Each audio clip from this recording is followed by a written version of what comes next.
3 dose काय काय दिलं? पहिले तर मी एकदम साधा डोस टाकलं होतं ते आपलं युरिया, पोटॅश, फॉस्फेट. बरं दुसरा खतमध्ये 10-26 सल्फर बरं आणि युरियाच्या आणि पोटॅश तर आपण त्याच्यामध्ये तरी पण घेतली होती मी थोडी कमी प्रमाणामध्ये पोटॅश वरून. ठीक. आणि स्प्रे 4 झाले. 4. बरं. तर बघा अशा व्यवस्थापनातला प्लॉट आहे. आज इतक्या लेट सोईंगवर आपल्याला एवढा माल दिसतो का कुठं?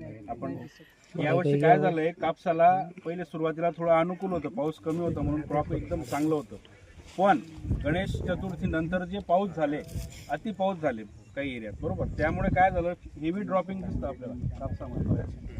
आज तुम्ही जर प्लॉट पाहणार जाणार तर 5, 25, 30, 35 कोणाच्या वर बोंड दिसतात. पण आज इतक्या लेट सोईंग करून आता आपण जर कॅल्क्युलेट केलं तर सरासरी 100 बोंड आहेत का मिनिमम. आणि फुलपाती पा शेंडा चालू आहे, 50च्या वर फुलपाती सहज येईल याला.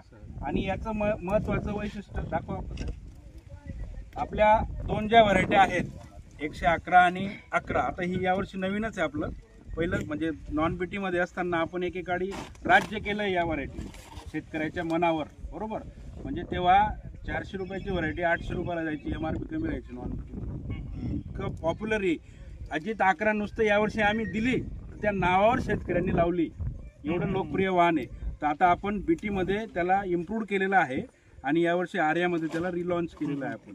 नाही, जसं आम्हाला वाघ सरांनी सांगितलं ना हां की तुम्ही लावा, माझ्या भरोशावर लावा. बिलकुल. फक्त वाघ सरांच्यामुळे आम्ही त्यांच्यावर त्यांनी सांगितलं तसं आम्ही केलं.